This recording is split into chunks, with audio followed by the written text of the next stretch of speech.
ma noqon kartid qof kale umana noolid inaad noqoto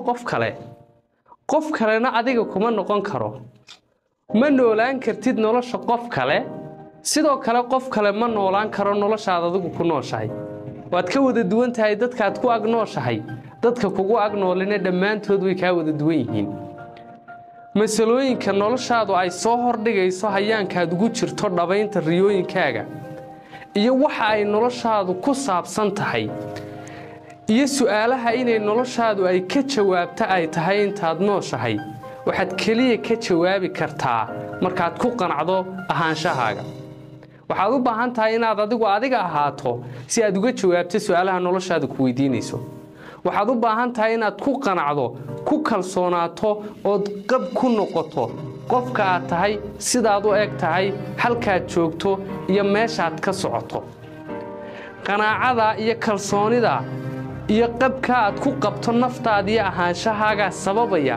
inaad yeelato dhiiranaanta iyo xamaasadda aad kaga jawaabi karto waxay noloshaada ku saabsan tahay haddii aad cid kale noloshaada ka soo dhaxeegto ama iska aaminto fikirka iyo aragtida qof kale kaa haysto waxaad dulmi cad kula kacday xaqaad adigu lahayd xaqii aad u dhalatay ayaad adigu dulmaysaa waxaad u baahan tahay inaad adigu u noolaato sida aad nolosha u aragto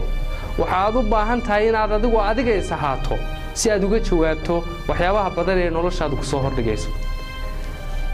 waxaad kaliya noloshan maareynteeda iyo maamulkeega awood u yeelan kartaa markaad nolosha ku eegaysa indha caafimaad qaba kana dhex eegaysa muraayad saafiya dhacdooyinka nolosha ku soo hordhigaysana aad sida yihiin ula macaamilayso markaasay suuragal tahay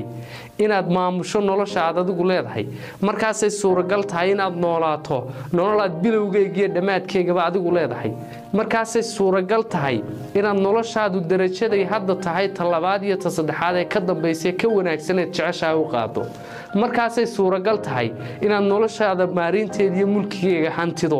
markaasay suuragal tahay inaad isbedelada wacaneed rajaynaysa adigu sabab u noqoto markaasay suuragal tahay inaad qaybaha qabyada ah ee naftaada iyo noloshaada habaysood hagaajiso markaasay suuragal tahay inaad noolaato noloshaad majeeratay markaasay suuragal tahay inaad ku faraxdo noloshaad haysato markaasay suuragal tahay inaad samaysato noloshaad mala awaalaysa inta badan